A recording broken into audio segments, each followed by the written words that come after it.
زندگی اور انسان، یہ ایک بہت بڑا کنسیپٹ، ایک بہت بڑا فلسفہ ہے۔ اگر ہم اپنے ارد گرد غور کریں تو ہمارے نزدیک کئی قسموں کی زندگیاں موجود ہیں، جیسے کہ چرند پرند، جانور، پودے اور درخت۔ لیکن محسوس ایسا ہوتا ہے کہ ان سب کی زندگیوں سے زیادہ جس مخلوق کی زندگی اہم ہے وہ انسان ہے، کیونکہ انسان کو اللہ نے اشرف المخلوقات اور زمین میں اپنا نائب بنا کر بھیجا ہے۔ اور ظاہر ہے کہ اس زمین پر جتنی بھی زندگیاں موجود ہیں ان میں سب سے زیادہ ذہین مخلوق انسان ہی ہے۔ لیکن سوال یہاں یہ ہے کہ آخر آپ کی اور ہماری اس زندگی کا مقصد کیا ہے؟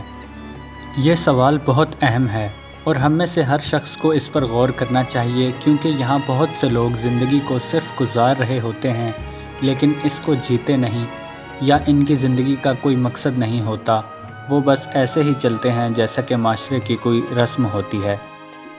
زندگی کے بارے میں ہر کسی کی مختلف رائے ہو سکتی ہے۔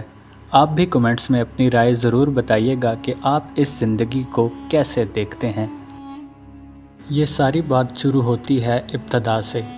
اب آپ اس کو کائنات کی ابتدا سمجھیں یا انسان کی، لیکن حقیقت یہی ہے کہ ہم ایک بچے کی صورت میں اس دنیا میں آتے ہیں اور کئی مراحل طے کرنے کے بعد، جس میں ہمیں کئی سہاروں کی ضرورت پڑتی ہے، پھر ہم ایک ایسی عمر میں آ جاتے ہیں جب انسان ہوش سنبھال لیتا ہے۔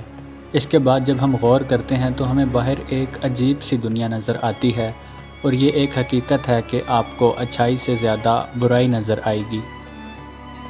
جہاں مسائل موجود ہیں وہیں ہمارے پاس کچھ ایسی عمدہ شخصیات کی مثالیں بھی موجود ہیں جن کی وجہ سے یہ دنیا ایک جنت کا سا نظارہ پیش کرتی ہے۔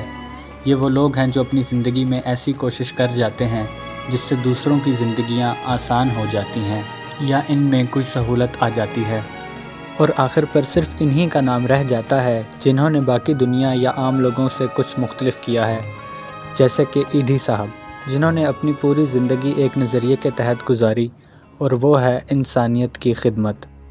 چلیں ایک اور نظریے سے اس کنسیپٹ کو دیکھتے ہیں۔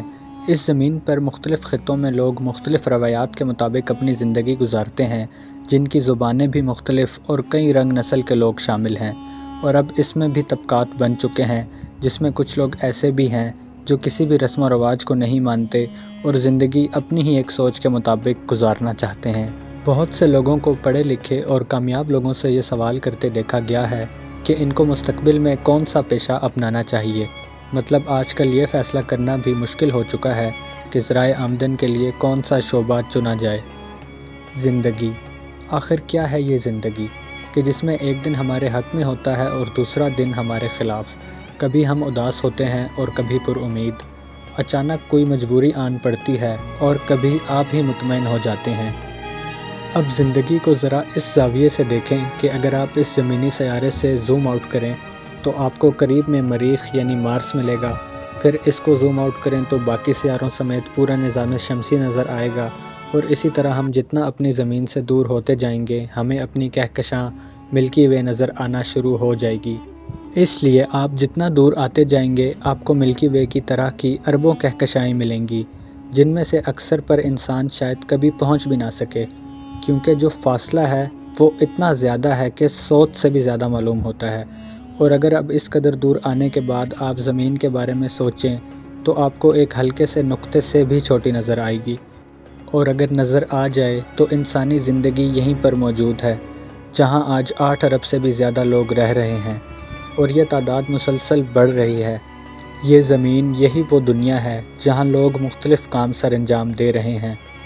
ان میں سے کچھ کام وہ ہیں جو قدرتی طور پر ہمارے ذمہ لگا دیے گئے ہیں، کیونکہ ان سے ہماری بنیادی ضروریات جڑی ہیں، جیسا کہ اپنے لیے خوراک کا انتظام کرنا، کھانا پینا اور آرام کرنا، جبکہ کچھ کام ایسے ہیں جو انسانیت کے لیے کیے جاتے ہیں، جیسا کہ مریخ یا کسی بھی اور سیارے پر انسانیت کو بسانے کی کوشش کرنا۔ اور دوسری طرف ہم سب کے سامنے روزانہ قدرتی اور حادثاتی اموات کی مختلف خبریں چلتی ہیں، جیسے کہ ٹریفک حادثات، یا پھر کوئی جان لیوا برفانی طوفان کی وجہ سے ہونے والی ہلاکتیں، یا پھر خاندانی دشمنیاں اور عدم برداشت کی وجہ سے ہونے والے قتل، ممالک کی آپسی جنگوں میں ہونے والی ہلاکتیں۔ زندگی کا مقصد، تو ہم سب انسان آخر کون ہیں، اور ہمارا اس سیارے پر پیدا ہونے کا کیا مقصد ہے؟ آج کل واقعی لوگوں کے پاس ایسی باتوں پر غور کرنے کے لیے وقت نہیں ہے جو فنون لطیفہ، تخیل یا کسی افسانے یا فلسفے سے تعلق رکھتی ہوں، کیونکہ اکثر لوگوں کا سارا وقت اسی سوچ میں گزر جاتا ہے کہ اپنے گھر والوں کی بہتر کفالت کیسے کی جائے اور اچھا روزگار کیسے تلاش کیا جائے۔ تو یہ سوچنا کہ کیا ممکن ہے اور کیا نہیں، یہ بھی ہماری زندگی میں ایک اہم سوال ہونا چاہیے۔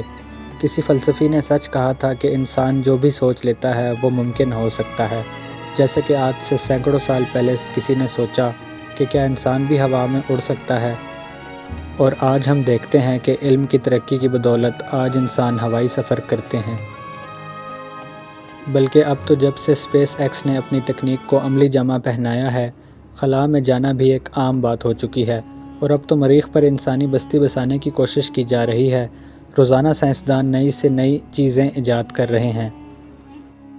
اتنی ترقی کے باوجود پھر بھی کچھ مسائل ایسے ہیں جن پر ہر ملک اور قوم کو توجہ دینے کی ضرورت ہے، جیسا کہ ذات پات یا رنگ نسل کا اختلاف۔ اب یہی وقت ہے اور ضرورت بھی کہ زندگی کو ایک نئے انداز سے گزارنے کی کوشش کی جائے، اور اگر عزت، ظرف اور ایمانداری کے ساتھ اس کا آغاز کیا جائے تو ہم اپنی ہی سوچ سے زیادہ اس زندگی کا لطف اٹھا سکتے ہیں۔ اپنا خیال رکھیے گا۔ آپ سے ملتے ہیں اگلی ویڈیو میں۔ اللہ حافظ۔